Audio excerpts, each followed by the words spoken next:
Welcome back to another episode of Real Chums. We're chatting about movies feels like hanging out with friends. I'm your host, Marcel, and with me, as always, is my co-host, Danny. This week, we're discussing Jersey Boys, directed by Clint Eastwood, screenplay and musical book by Marshall Brickman and Rick Elise, starring John Lloyd Young, Vincent Piazza, Christopher Walken, and many more. In this episode, we discuss how the film adapts the Broadway hit for the big screen, some of the issues with the pacing, and whether this stage musical merited a film adaptation. But before we roll that intro, make sure to subscribe wherever you get your podcast and turn on notifications so you never miss an episode. Join in on that conversation by following us on YouTube at Real Chums and our other socials. Now, we are going to be skipping our regular, beautifully shot production for the video because I had one job and I apparently missed the button on one of the recordings. We also need to get this out now, so this is what you get. Now, roll that intro.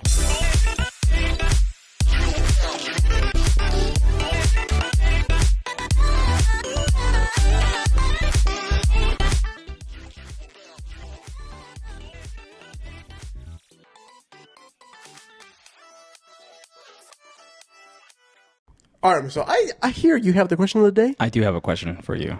I'm gonna keep it super simple. Do you know what an EGOT is?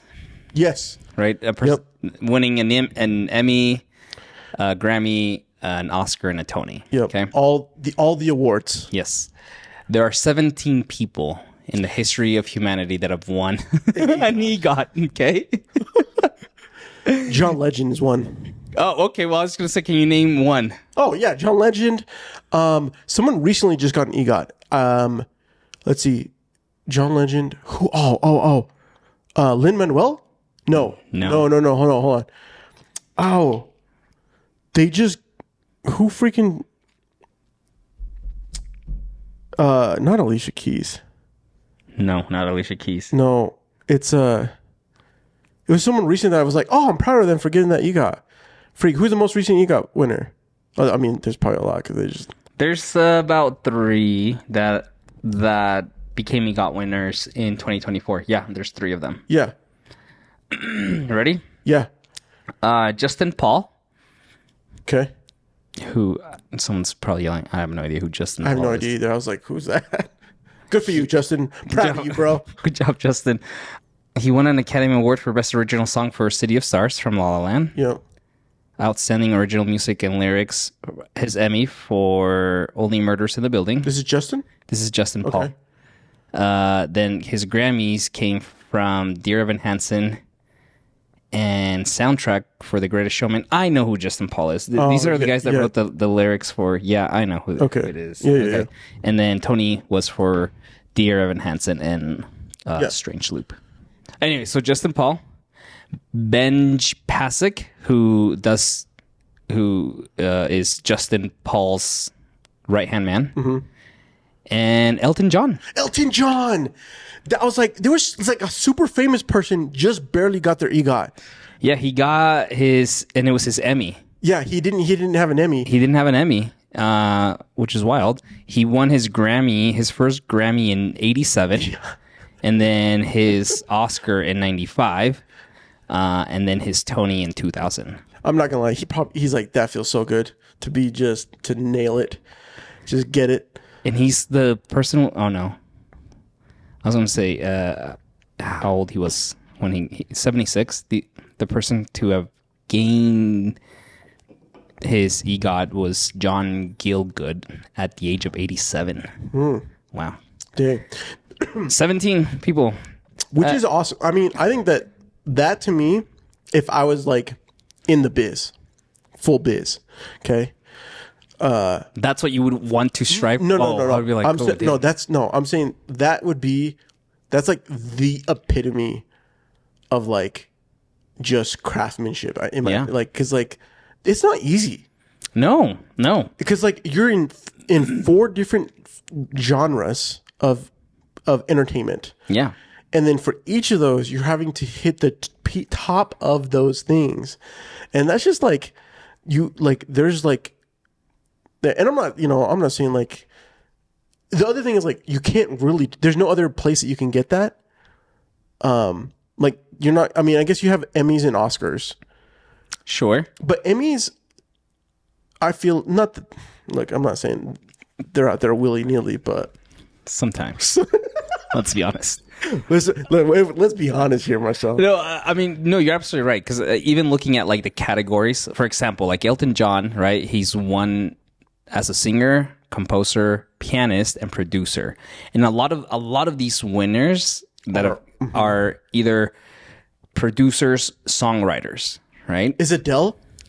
Adele is not on there. Oh man, I was like, there's a female that's on here, There is. and I'm like, it's like on the tip of my tongue, and I freaking cannot name her. You're probably thinking of Jennifer Hudson Yes. See, I was close with and Viola Davis, which I didn't know she Viola Davis, was an EGOT winner. but she probably got it via acting. Actress and producer, yeah. Yeah, actress and producer. Yeah, so Hudson, I was like, there's some other. I was like, it's not. I was like, I said Alicia Keys, but I was like, there's like an amazing black female singer Jennifer out there Hudson, that's like is an EGOT winner. I cannot. Anyways, that's awesome. Other famous ones, you mentioned John Legend, Alan Menken, Oh, Whoopi Goldberg. way to go! Yeah. Mel People of Brooks. color, let's go. People go. Audrey Hepburn. I didn't know Audrey Hepburn was an EGOT winner. Oh, dope. Yeah. Rita Moreno. We'll talk about her next week for West Side Story. Spoiler alert. But yeah. Good And stuff. then you have the non-competitive EGOTs. So these are like honorary awards. Yeah. And James Earl Jones, Mm-hmm. Quincy Jones. Quincy Jones just died today. Is that right? Did I hear that That's right? correct, dude. Oh man. Yeah, but I mean, they were up there, dude. Yeah, he was up there. Okay, that was fun. That was really good. That's a great question. I love that. EGOT. Every time the EGOT, someone says, "Oh, this person just got," I'm like, "Congrats!" That is. years of hard work. What do you do at that point? Like you've won it in everything. No, at that point, if you've won an EGOT, dude, you're living. Well, I mean, look at John Legend, man. I know, dude. Guy is living. He's the ideal person. From every time I think about John Legend, and all I can think about is Mitchell's versus the Machines, and the perfect is the perfect family. That their neighbors that are the perfect family. Have you seen this movie? I have not. Oh my gosh, bro! I'm sorry. Is it Mitchell's versus the Machines or Mitchell's versus the Aliens? No, it's versus the Machines. Okay, Dude, this is a DreamWorks movie, right? I think. No, it's like maybe. Actually, I don't know if it's DreamWorks. It's a Netflix movie. Yeah, it's a Netflix. You're right. Is it DreamWorks or is it Netflix? I think it's a Netflix animation.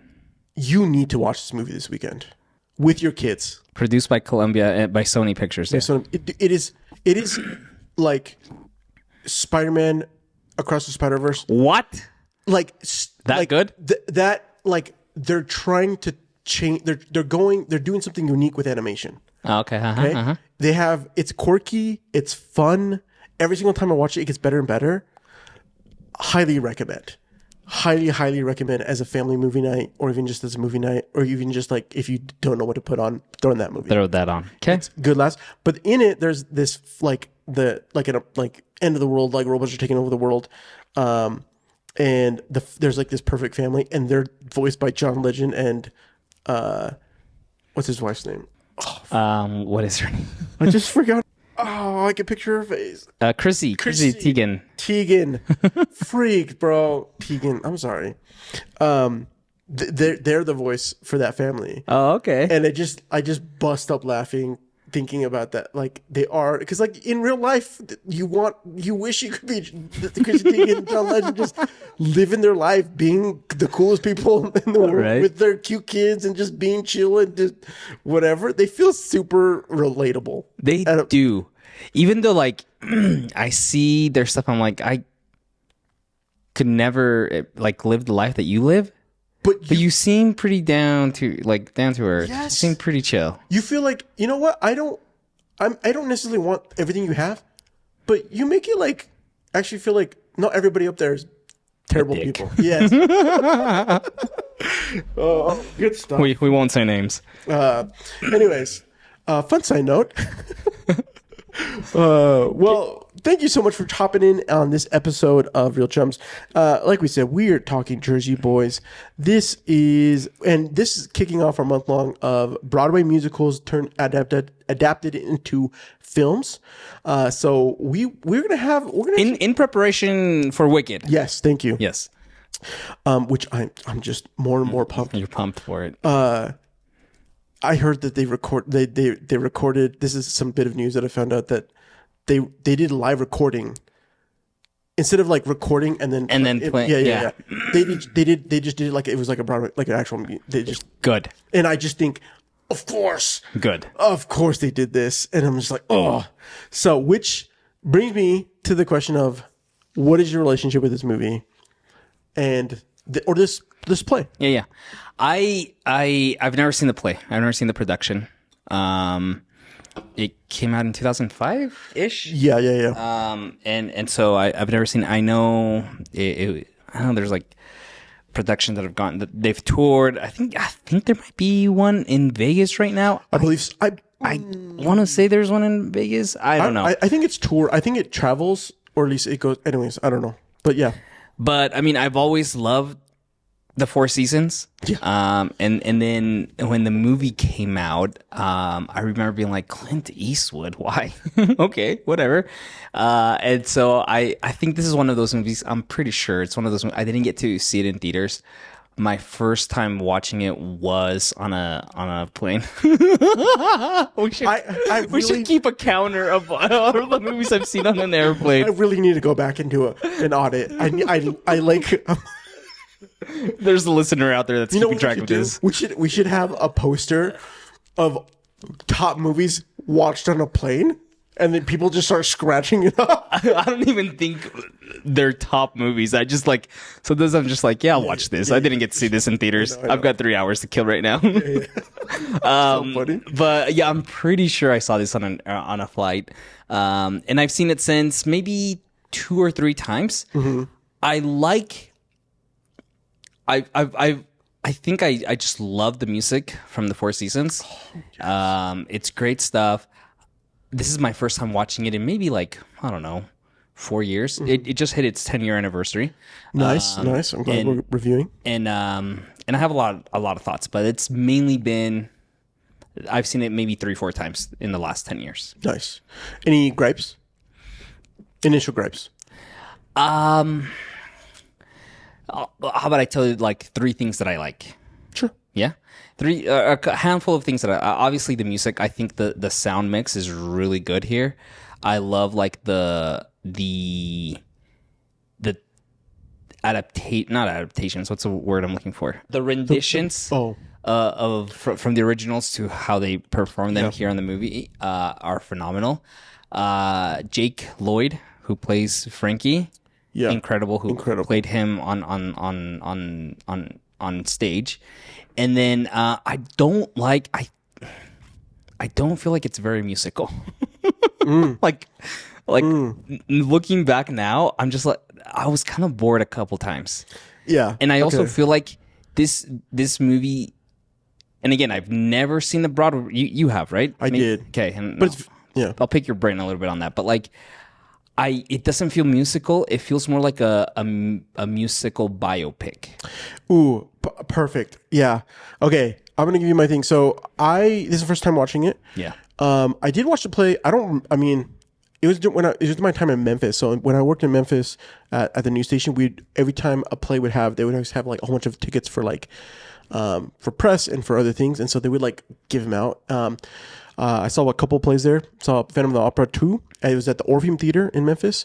Sorry, Phantom of the Opera 2. There's a sequel? There's a Phantom of the Opera 2. It is written by Andrew Lloyd Webber? I don't know. I just know that halfway through, I was like, what is happening? Why am I still here?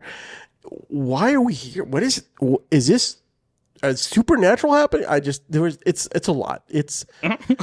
There's lots. We could talk about it later. Okay. We saw The Little Mermaid. Mm-hmm. Super fun. I wasn't sure if I was gonna like it. I was like, we'll go. It's fine. Yeah. Date night. A lot of fun. Truly, absolutely had a blast with the the lobster scene. Sebastian. Yeah, with Sebastian and like the cooking and the chef. Anyways, so good. Third is Jersey Boys, Okay. and it was great. Very similar to the movie, I would say, because they do talk to the audience, Yeah. and do those little moments, and it's there. I agree with you. Actually, I just the 4 seasons, bro. Like, like the super hype is just so iconic. Yeah. It's just instant, just vibing. And it's that unique, that sound, dude. The thing I enjoyed that. I will say I felt like I got bored. I had to like kind of push through a couple moments for sure. I absolutely love the portrayal of the Jersey, like just being like they're from Jersey. It just feels so East Coast. Feels, I'm sure, so Jersey. I've only met a couple of Jersey people in my life, but like, when you think about movie portrayals, I feel like this is top level. Yeah. Jersey. I loved Christopher Walken's. Christopher Walken's always great. Always. I just love him here. Yeah. Like this interesting Godfather character. Uh-huh. So fun. Anyways, some really good stuff. Let's we're gonna take a quick break. We'll hop back and we're gonna get into the deep weeds of this movie. Thanks for listening to Real Chums. Before we jump into the full discussion of this episode, we wanted to invite you to join our email list where twice a month we share what we've been watching, our TV and movie recommendations, and commentary on the biggest headlines in the movie industry directly to your inbox. This is just the start of what we have planned for our content. And by subscribing, you're getting the best seats in the house for what's to come. So head over to realchums.com/newsletter to sign up today. Now back to the show. All right, welcome back. Let's do a quick synopsis, and then let's jump into the meat of this. So, in Jersey Boys, we follow the rise of Frankie Valli in the 4 seasons. We witness their journey from humble beginnings in New Jersey to becoming one of the biggest pop acts of the 60s.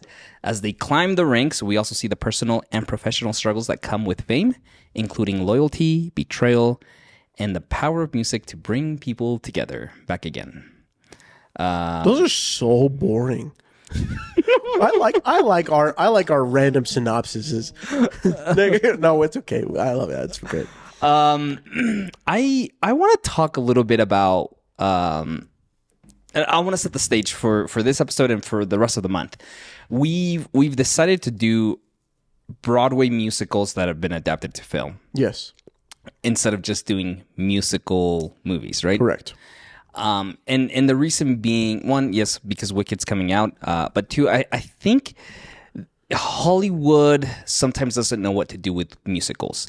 A lot of people don't like musicals. It's a very niche audience that enjoys musicals, and even more niche of an audience that enjoys Broadway musicals that then come to theaters. And it's always hard to please that audience because they're such big fans of the Broadway production, right? That when you move it over, right, to the film, it's hard to please these people. It's almost like, and maybe this is just my nerd side of me, but it's like doing a comic book adaptation to film, right? Yeah, you have comic book movies that are just whatever. I'm looking at you, Venom. Back at it again with them shots, and then you have like comic book movies that are just like, wow, this was incredible, right? That's how I feel about some of these musical adaptations to films. Some of them are just kind of like, yeah, okay, whatever. And then some are just blow me away. Yeah. And this one was just kind of like, when I look at it, and I've never seen the production, it just felt kind of bland. Here's where I think this is the most, like, if you're like, this is a Broadway as a film. Out of I think this feels very just like, okay, Clint Eastwood comes in, cast, the team is great. Casting team is great. The like you said, scoring, the music, renditions, the mix, some of the like initial, some of the performances overall. The overall feel is good, but when you look at it as a film, it feels like a play. Yeah. And there's something that to be said that, like, you don't. I think they should have nixed the fourth wall. I think you either do the fourth, like my thing is like you either give us the fourth wall and you amp it up a few more notches than from the play version, because in the play they do the same thing, but when you're in a play, there's a little, it's like you're along with the ride. In a film, you're in the same thing, but it's so personal because you're watching it on film. On like even if you're like in a theater, you're still like you're engaging with this experience, and it's not like because like it's an experience when you're in a Broadway play. In a film, it can be an experience, but for like musicals, like you said, it's a hard thing to hit. So you like I would have loved to have like additional fourth wall breaks in little interesting moments that just added a little bit of extra flavor or something, or just nixed it and, played it as a movie with music. Interesting. Okay. Yes. Because I'll say the fourth wall break is my favorite part of this entire movie. Oh, okay. I love that they took that from the musical. Yeah. And then they just brought it in here, leaned into it. And presented it to us. Like I love. It made me feel like I was in the audience and like you're talking to me. Yeah, I don't disagree with that. 100%. Right? It brought that aspect from like the stage production. I do wish they would have leaned into it more. 100%. Dude, go ahead. Especially because the movie, right? The movie ends with them saying, at least that's how I remember it, right? Yeah. I would have loved for them to like lean into it a little bit more. And like as Bob Gaudio is breaking the fourth wall and telling us something, for Tommy DeVito to say, but in reality, this is how it actually happened, right? And so like you have these, and even I'm pretty sure like the poster for this movie was everybody remembers it how they need to, right? Yeah. And I would have loved for them to kind of like left it a little bit ambiguous as to what really happened. Yeah. Especially if that's the tagline for your movie. Everybody remembers it how they need to, right? I would have wanted them to lean more into that.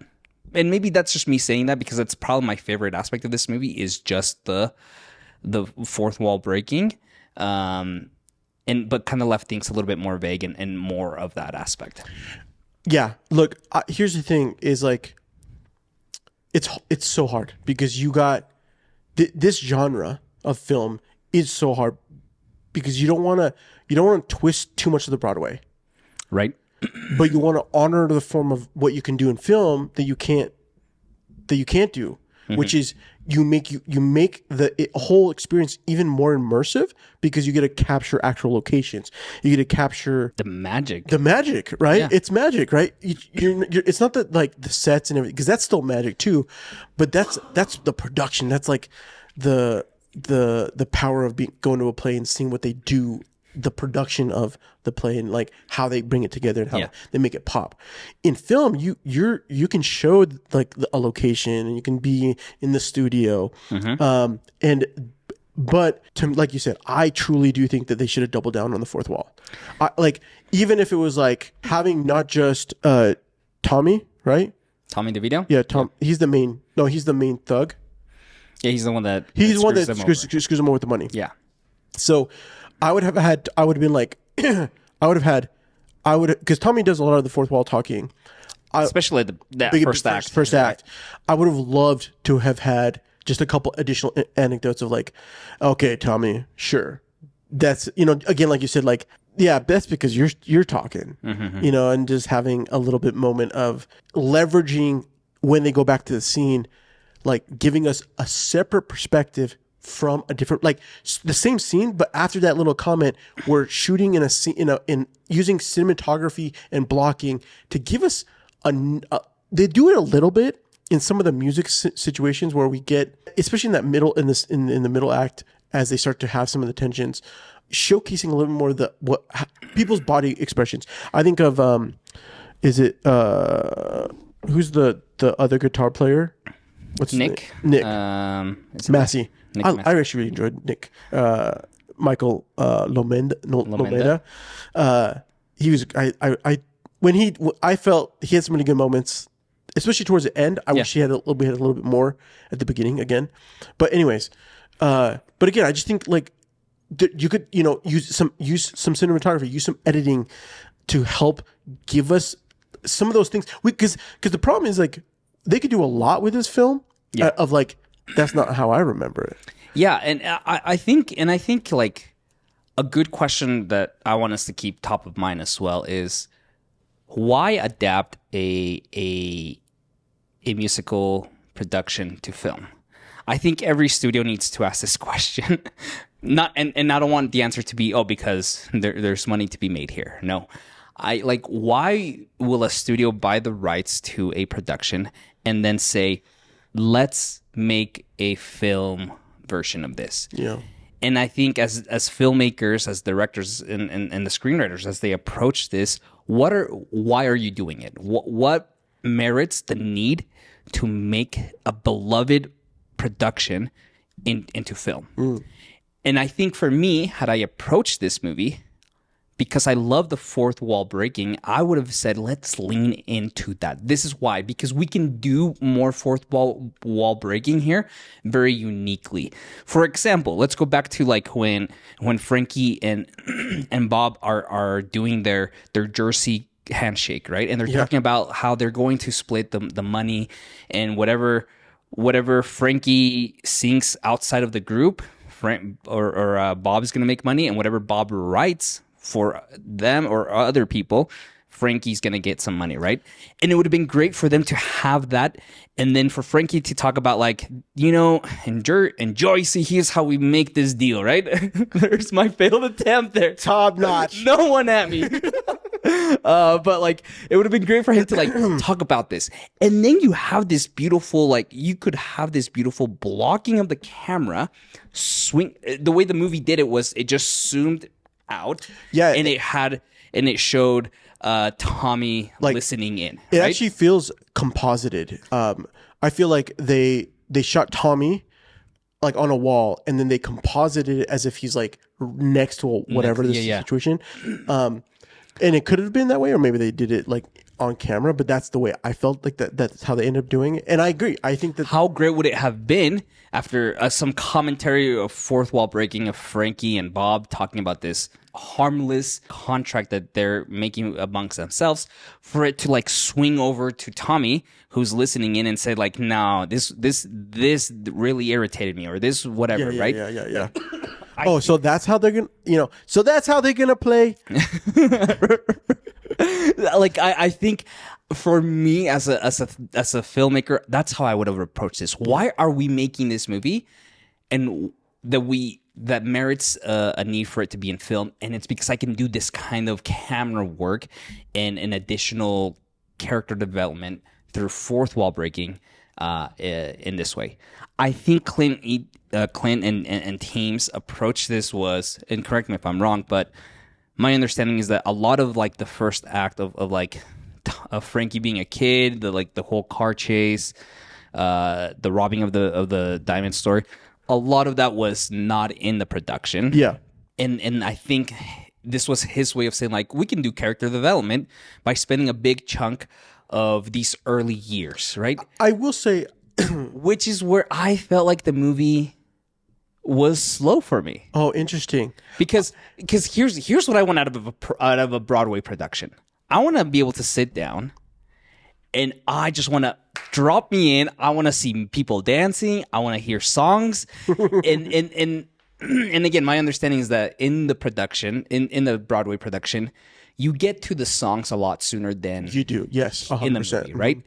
And I think that's what was missing for me. The middle act is heavy with songs. It's like back to back to back. Yeah. Once Sherry comes out. Yeah. And they tease it throughout, like early, like with the bass, like boom. Yeah. Boom, boom. Yeah. Boom, boom. Boom, boom, boom. But I think, I don't, it's so hard. I can see where you feel that. I do think there's a couple moments. I actually was like, where are they? I actually thought the whole thing was going to be slightly like they were going to add a little bit more in throughout the film and drop out some of the things from the play. Mm-hmm. And we were going to have more story arc because like they did so much in that beginning act with Tommy and with Frankie and the crew. And then we kind of, then during production and once they get Nick, who's a songwriter. Bob. Bob, freaking the names. So Bob, Tommy, and Frankie all walk into a bar, and they walk into a booth. No, so having so much time up there at the beginning, and then it's not that I felt like there was a couple moments that they were cutting to the producer in his Yeah. I love the producer was producer. And I love so good. Nick's little comment. I know. It's so good. It Nick is DeVito. Bob Crew. Crew. Yeah. Sorry. Bob Crew. So, so in that middle, when they start going to Crew, there's a couple moments where like they're with Crew, they're in his like living room, but it just feels so siloed. I think this is where your comment on like Tom that some of the fourth walls there didn't feel as great. They were good, but like I think I wanted more. We wanted a little bit more some additional stuff there, but they spent so much time at the beginning to set some stage. I think because or even more like some of the additional bigger tension as they get towards the end, bigger moments, right? I don't know, good stuff there. Yeah.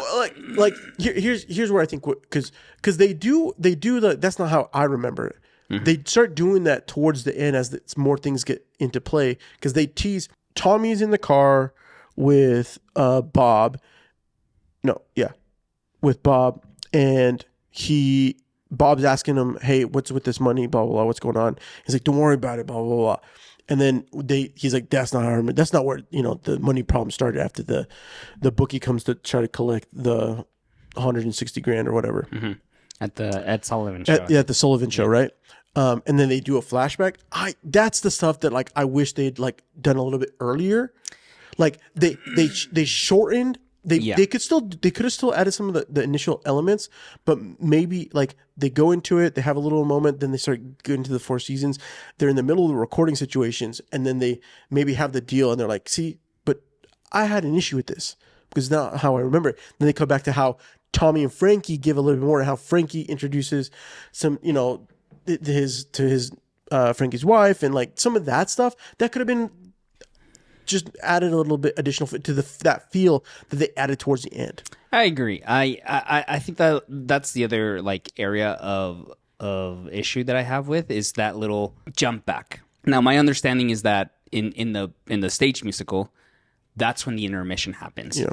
The bookie comes to the Ed Sullivan show. They perform. They break the fourth wall. They talk, and then intermission happens. And then they go back to show the fair in Ohio. Yeah. I wonder how that plays better on stage, because my issue was like, I wish this would have happened earlier. Yeah, I honestly don't remember. I wish I could give you better feedback, but yeah. But I wonder if that flow is better on stage than it is here, because right here we're moving forward, and you've introduced the conflict that's going to push us into the third act. End of the second and the remaining of the third act, but then you interject this flashback scene that lasts like I don't know 10 15 minutes, right? And then you bring me back, and it's like, okay, it's a weird flow. Yeah. But I wish it would have been sooner, and I wonder how they could have rewritten that for it to be sooner. And not followed it as much as how as a production, as a play production. Yeah, that's the only thing. To me, I think it's the pace, overall pacing just feels a little wonky. Mm-hmm. And I think that every single time you watch it, each section could change when you feel wonky, like where it feels like slow. You might I was enjoying the opening sequence this time around. The middle sequence, I was like, man, there's just let's go to let's go to. I know you're just in recording studios and hitting one charts, and I mean, it takes like maybe 35, 40 minutes to get to Sherry. Yeah, that's a long time. It's a long time, dude. And when it hits, I mean, I guess you're building anticipation. Right? Yeah, but even then, like as a rewatch, that's just too long. It is too long, and I wonder. This movie felt a lot. Walk the Line, okay? And Walk the Line isn't a musical; it's a biopic, right? And I mean, with that movie, we do take a while to get to Johnny's hits, but that's because it's really more focused on Johnny Cash. Yeah, and his upbringing and the abuse he had and his strained relationship with his dad, etc. But like here it took a while to get to it. But at the same time though, like I love and I hate it just because it does take so long, but it does a good job at like that character development to where later when Tommy confesses everything he's done, it does, like, I see the payoff there. Yeah. I see why Frankie feels this need to help his friend, right? What does he say? Like, if you think I would have thrown him out here, like, clearly you're not from Joycey, right? Yeah, or whatever, right? yeah. Like, and so, like, I see that. And yes, you took the time to build that character growth in that first act. But I do still feel like you could have done that through faster, quicker, more condensed, and not drag that opening out I so think much. they needed more. They did character development between those two, but they needed to add the other characters, Bob, or even if it's not, because like half the crew at that initial stint don't end up in the Four Seasons, right? It's like they had a couple other individuals, then things happen, it shifts around. But I think there's a level that they needed to add a little. It wasn't just Frankie and Tommy, that it was Frankie, Tommy, Bobby. We have a little bit more with like some sense of Bobby, maybe once, and kind of more interplay between some other additional characters rather than being so two-sided, so that when things happen later on with additional characters and we do a flashback and we get some more perspectives, a perspective on some of the struggle, we do get to, it does, because like I agree, it does hit hard on the payoff there. Yeah. But I think the problem that I have with it is, even though it hits hard, like, we know that he's doing something nefarious. Yeah. And, Frankie's going to be there. But like, I think what I wanted to have hit harder for us in the movie is the falling apart of the whole crew. Okay. Yeah. Because Bob, Bob is who he endured so much. My favorite scene, I'm gonna tell you right now, favorite scene is Tommy in the hotel room using every freaking towel, and Bob just chilling there like, No, that's Nick. oh freak, dude. Bob is the writer, the songwriter. Nick, man. Bob is the songwriter. Joe Pesci introduces. That's right. Them to Bob. Yeah. Yeah. Nick Yeah. is the other guitar player and the other singer, the bass singer. Uh-huh. Freaking. Anyways, but Nick, Yeah. Nick's line. Anyways, the towel scene is like that whole Tommy situation. Freaking cracked me up so hard. And part of it's because going with Gabe, touring artists, comedians, musicians, if you're in a play or whatever, it is brutal. Yeah. Like, I think that I will say, and maybe I like this a little bit more only because like I'd lived this small portion of what that felt like, of you can bring us such good money in, not me, but like the artist goes in, makes really good money, but it is the shop. And I think what hit so hard for me that I truly, really did love is the impact of Frankie wanting to do right by his friend for making he made some mistakes, but he put him in a place where he could be there. But the fact that like he just had to grind, and so many artists in this era do have to grind. And I think maybe if I was going to answer the question of like, why did they make this? I think this is like I do feel like it's more of a biopic, but I think really this hits home to the people who are out there living this. Like the performers, the artists, they love the music. They want to watch this, and they can just, if they've come out of that phase, right? They've been able to like exit out of that, and like they're living their life in a better circumstance, and they have other means to be able to generate revenue. Mm-hmm. Great. But there's other people who just, they love what they do, and they just, like, the thought of stopping feels like an empty void for them. Look at the Rolling Stones, man. Those guys are still touring. No, and it's the truth. They're like, it is. You have to be a different level of person. Gabe is he does not stop. Yeah. And it's the truth. He lives and he loves what he does. But there's a lot of costs. The cost of family, the cost to some degree, some friendships, the cost of understanding that there's going to be people there that who helped to get you there, and helping other individuals to get them to the next spot. Yeah. And I think that this movie does a really good job at depicting that. What in what ways does the movie, do you feel like, depicts that really well? And talking about like Frankie, right? Because I do feel like it has some issue. Another issue that I had.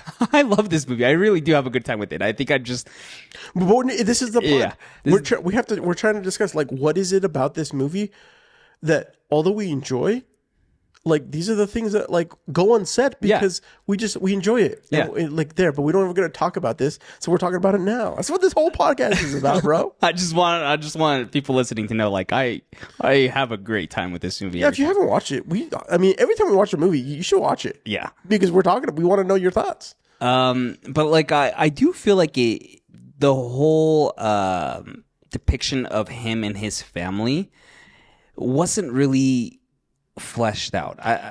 No, I don't disagree with that.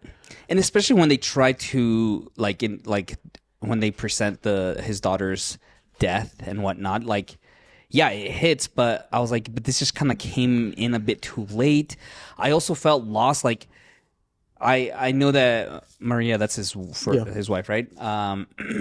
Like, she takes off the ring and throws it at him, and like, okay, so maybe this is just like me being an amateur, but I'm like, are you guys divorced? Like, what happened here? Like I just felt like his family relationships weren't really fleshed out, and when then you interject this relationship that he apparently has with his daughter, and again, I'm talking about how it's depicted in the movie. I'm sure he had a relationship with his daughter in real life, but when it's depicted here in the movie, it just felt like it was thrown in last minute, and like, how can we get big an emotional impact here? I think this is where, again, some of the issues some things we talked about, right?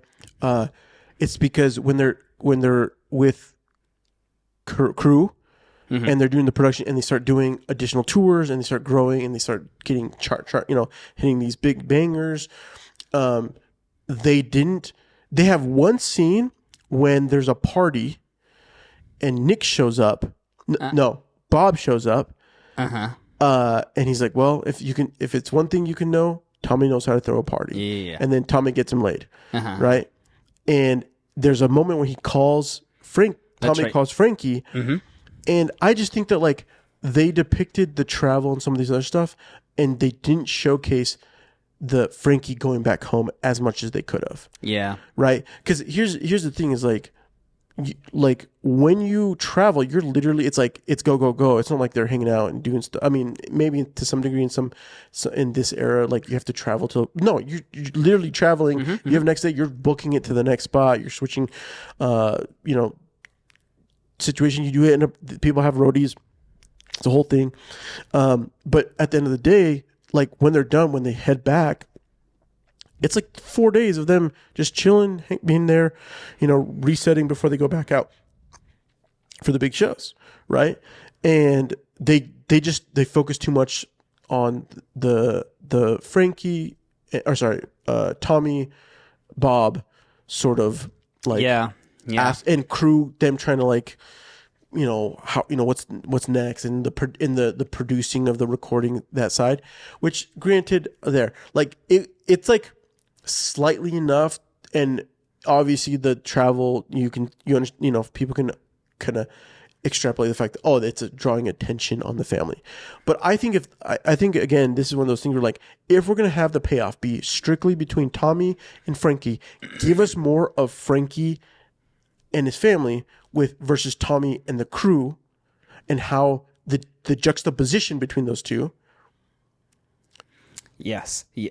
Even though they have the highs of the band, they get the juxtaposition of what's happening between there in that middle ground. Because there's again when the whole band's together at Jib's and Christopher Walken's character's place, and the band breaks up, right? And Tommy says something along the lines like, "Oh, so that's how you're going to treat a friend," and Frankie kind of cuts back at him and says like, "Friend, like."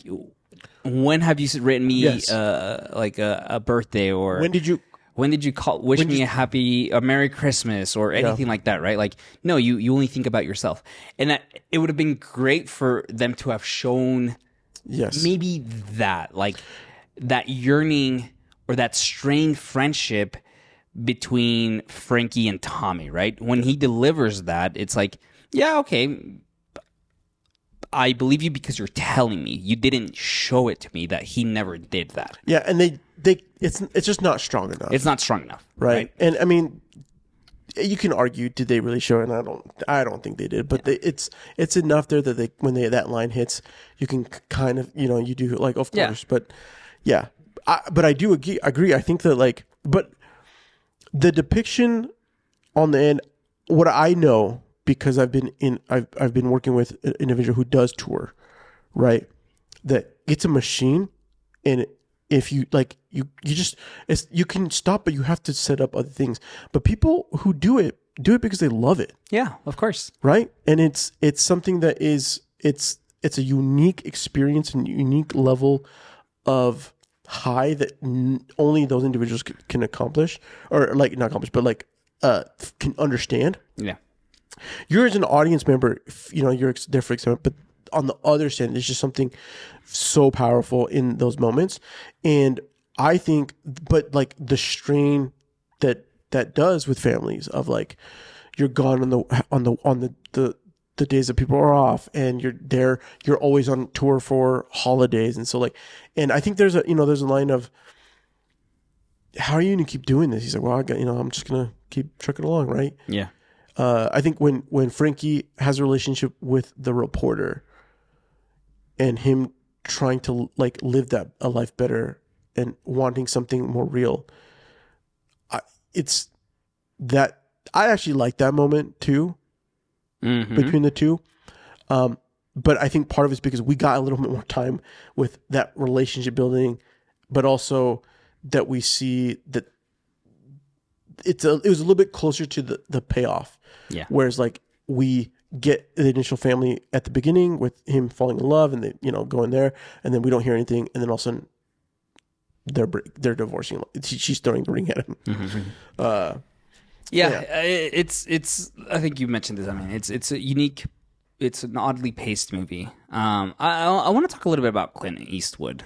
So a little context: Jon Favreau was originally tapped to direct this movie. Okay.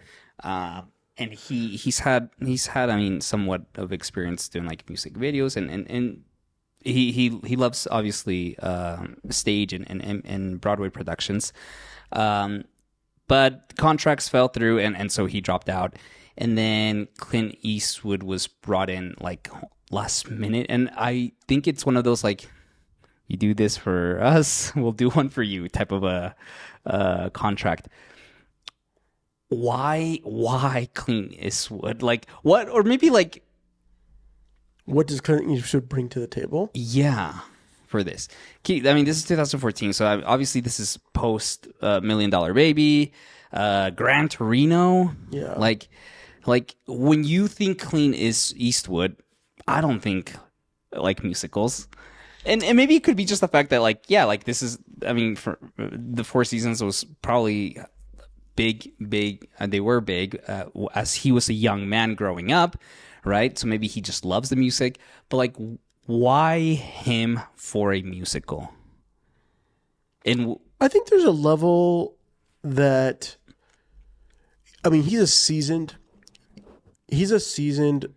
filmmaker, and he has a master of craft for his style of films.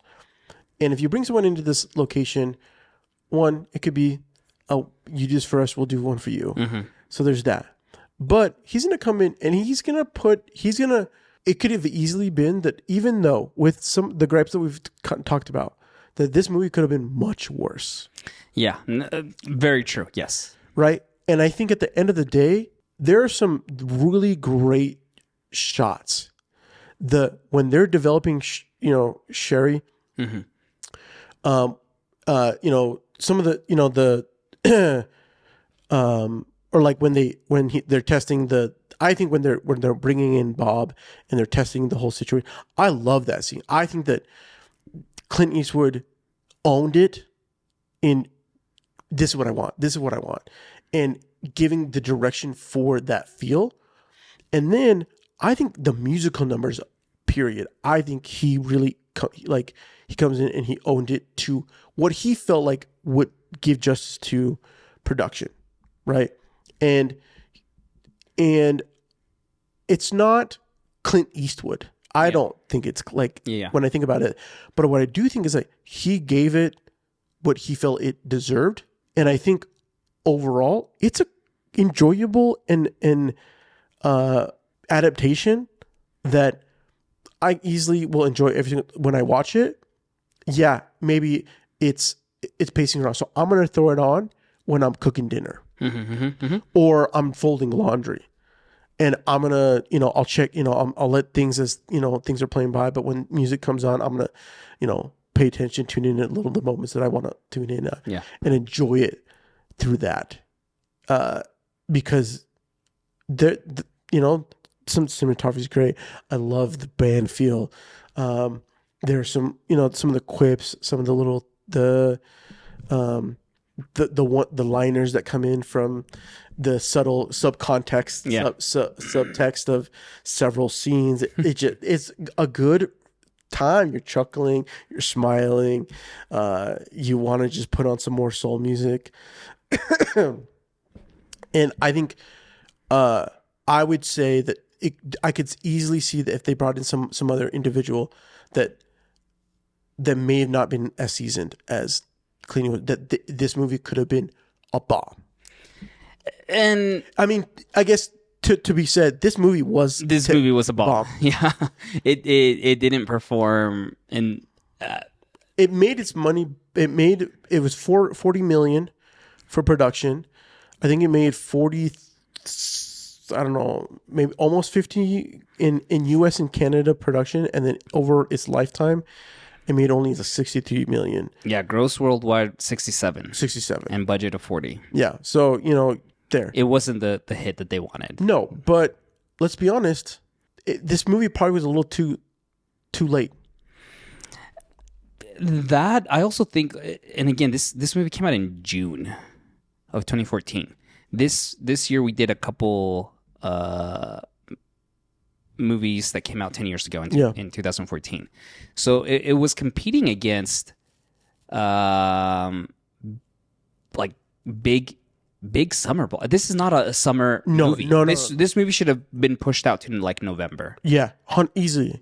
Like right before, November would have been a great time to release this should have been like a November, December release, and not a summer blockbuster movie. Yeah. So, I think there's other issues here on it. And I've been thinking about Clint Eastwood, like why him? And I think the movie, a lot of the themes of the movie of like brotherhood and like what it means to be a man. Oh yeah. Right. Like, and I do love like you do have to admire Frankie. Yes. For being able to say like we're gonna take on this debt. And we wouldn't be here if it weren't for Tommy, right? And like we're gonna take this debt, because now the band has broken up, I'm gonna work for years to pay this off, and I'm not gonna. And we see that historically how they stopped making hits because Frankie just went on the road, right? And he was just trying to take up any gig to pay back this money. And so like there is this brotherhood, this love, this brotherly love. Yeah. And I think that's the strength that he brings into this. And again, that scene when they're at Jib's house and the band breaks up and he just kind of lets it all out. Like I really like that scene. Oh, I think John, who plays Frankie, he is a stage actor, right? Not a criticism at his performance there, but I think it didn't fall flat. But I kind of wanted a little bit more rawness from him. It feels one noted. Yeah. So here, I think you're 100%. Like, I mean, I mentioned the other moment where there's a lot of brotherly connection. Yeah. When he has the crew and they're engaging, those are the moments that shine. That I think Clint Eastwood gives the element of favor, right? And so I think at the end of the day, I would back you up on that, on like some of those, on that take. Especially, I felt like throughout the whole movie, Frankie feels one noted. Yeah. To a degree. Yeah. I think the only time he doesn't is when he's with the females. Yes. Yeah, I agree with that. But I do think, and again, if you're going to make a musical adaptation, and I think this was his approach was, okay, who can act and sing? I'm not sure if we're going to do Les Mis yet, but let us know, listeners, if you want us to do that one. But like, that's a perfect example of Russell Crowe not knowing how to sing. Yeah. And they just threw him in there. Yeah. And I get it. Maybe the studio at that point said, look at Jersey Boys as an example. They got a bunch of stage performers. The only big name on there is what's his face? Walkins? Christopher Walkins, right? We need a diverse cast of well-known actors, and that's why we're bringing in Russell Crowe. Yeah. And I don't know, right? But like, he understood his assignment, Clint Eastwood did, and he went out and casted the people that could do the musical aspects that the movie required. Correct. Right. Favorite scene, favorite moments from this movie. Like I said, Nick and Tommy. Tommy in the hotel. Literally, Tommy using every single towel in the entire hotel, just blowing his nose, like wiping his ear, like doing all sorts of weird stuff with towels. It was so good. I also really enjoyed, like I said, the Bob coming into the crew and trying to finding that there's something special there. I thought that was really great. Finding Bob or okay. Yeah, Bob Gaudio or Bob Crew? Gaudio. Okay. Yeah, Bob Gaudio coming in to like play piano and them, like riffing together and seeing that. I don't know. I really enjoyed that. And then I think out of songs that I think I really enjoyed, I just really enjoyed all that. Every single time they did one of the songs, I felt like they did it kind of a unique take on how they presented it and how they did montage / like, that delivering. Yeah. And they were just so fun. Yeah, they really are. My favorite scenes, in the first act, I do, even though I have some issues with the first act, I do like when they break into the church.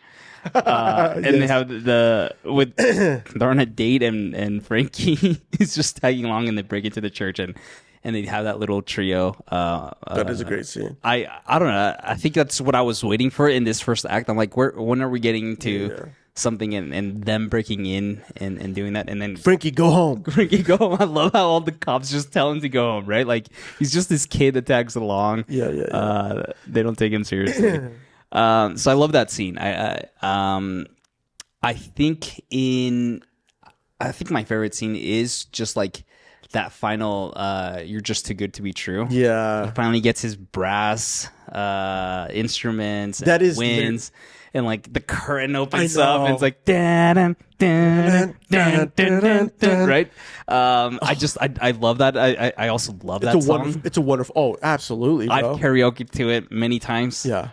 And so I think there's something very rewarding in that. I do love I love when they introduce Bob Crew though, and Gaudio's comment of like, I thought there was something weird something off with this guy, but it was 1959 and everyone just thought Liberace was theatrical, right? Like, I just love that line. It's so good. I love Crew and Gaudio's like back and forth of like, okay.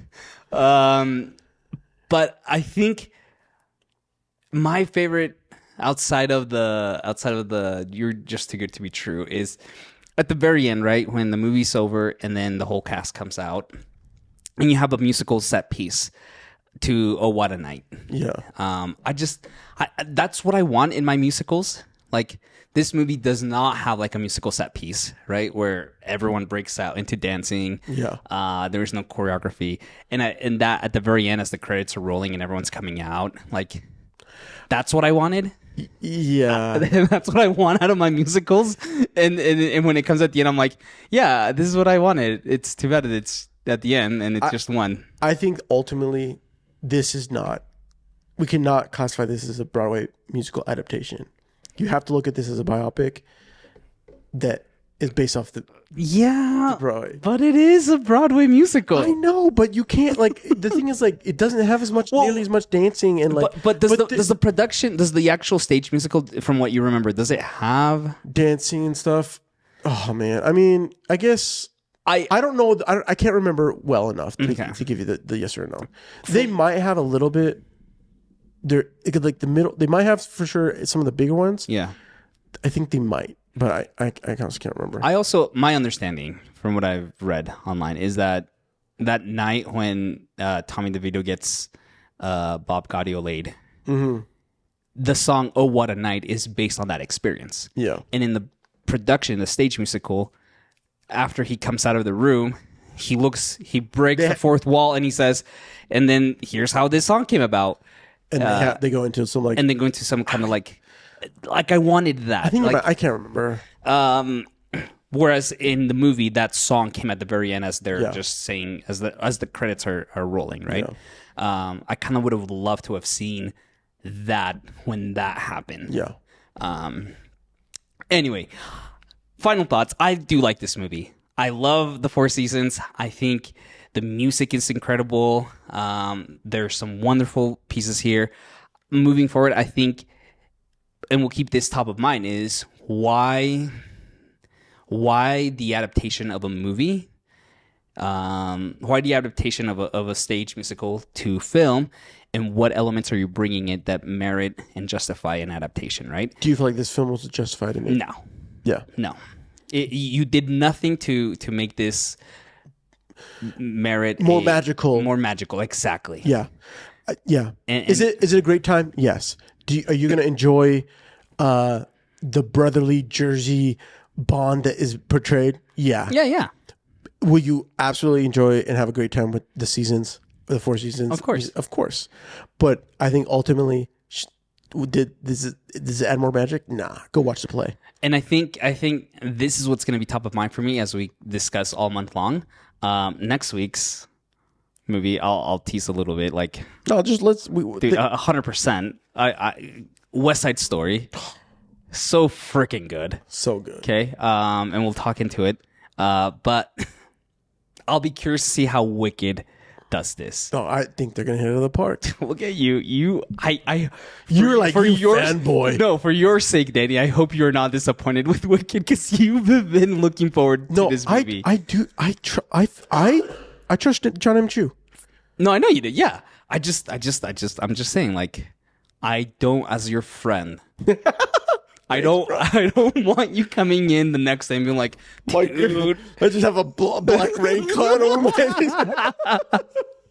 I'm just looking out for you, man. That's all. Thanks, bro. That's what it is. Well, thank you so much for joining. I hope you enjoyed this episode of Jersey Boys with us. If you did like it, please leave us a review or subscribe to us on YouTube because it really does help us get discovered. Yeah. More importantly, we want to hear from you. What do you think of Jersey Boys? What are some of your favorite moments? What's your favorite song from the Four Seasons? You can always let us know on any of our socials at Real Chumps, or feel free to email us at your@realchumps.com. Feel free to send a karaoke version of any of the Four Seasons. We'll play it on here. But more importantly, you can connect with me on Twitter at Marstrosity, MARCTROSITY. And me at Rubio_TV or .TV on other platforms. Join us next week as we dive deeper into Broadway musicals adapted into films with West Side Story, the 2021 version that you won't want to miss. We'll catch you guys next time.